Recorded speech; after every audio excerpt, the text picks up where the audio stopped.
Hi, Leah. Um, I thought I would go over some things on this video to explain about how you access the work, what the work is for this second week. So let me get this on here. So here I'm on the course blog. So what I wanted to emphasize is that in order to see what the assignments are for your class, you're going to go to this AW2 online. I can never remember the section numbers, but it's online versus Zoom. So this class meets on Monday mornings, and then your class is fully online. So in other words, also you can make sure you're going to the assignments that has your name in it.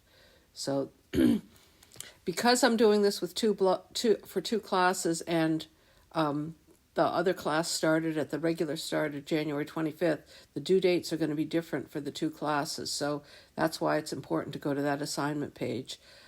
Some of the information at the top of the blog is not going to be stuff that you need to be worried about yet. So if you go here, week 2, so this is this week. We're going to try to combine a couple of the weeks that they did. So I combined some of the work and took out some to make what I hope is reasonably fair distribution. So in the week 2 post, you only need to do 2 sections on reading, on the writing process in specific detail, and the one on starting to think about essay 1. So if you go here, the other class was doing all of this. You're just doing reading about the writing process in specific detail. So there are several readings here. They're on the blog. They're actually located up here, but these are hyperlinks that'll bring you to them. So this bold green is going to be a hyperlink. Most of them are just sort of a couple screens long. It's not a tremendous amount of reading. And then this thinking about essay 1. And then for this week, you are going to go, if you go back to the assignment page, in addition to thinking about essay 1, you are going to actually go ahead and write the rough draft, which, as it says here, is due midnight on Sunday, February 19th. So that's just in a few days.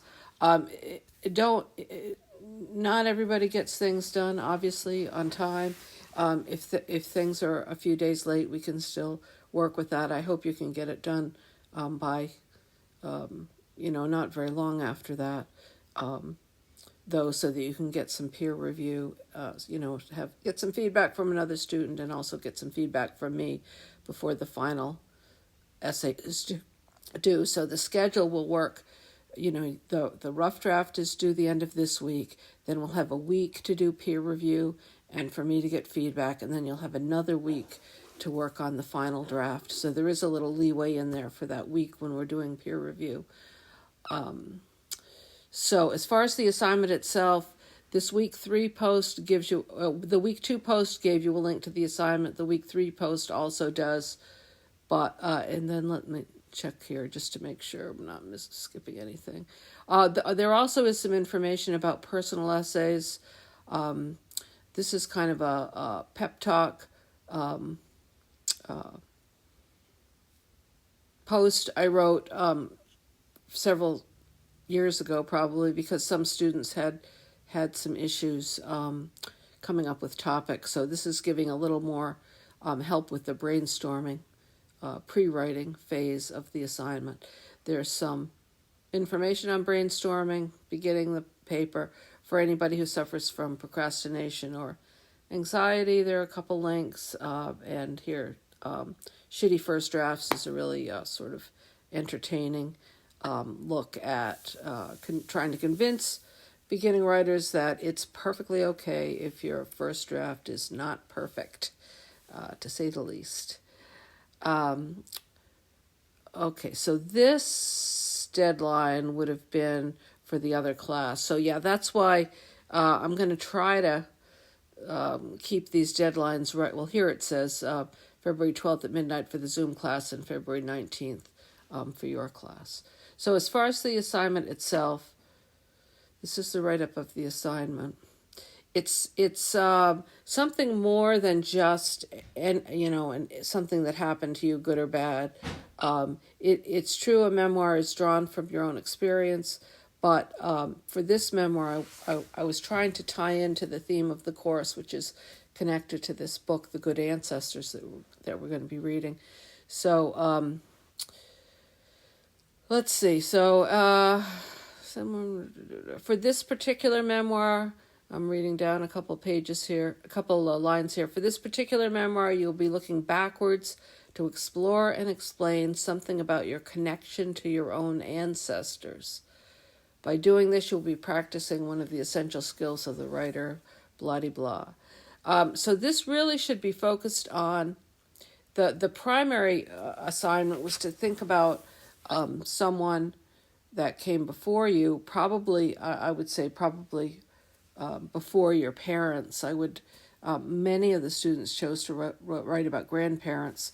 Some students perhaps a little bit farther back. I myself was lucky enough to know my great-grandmother, who died when I was 12, one of them.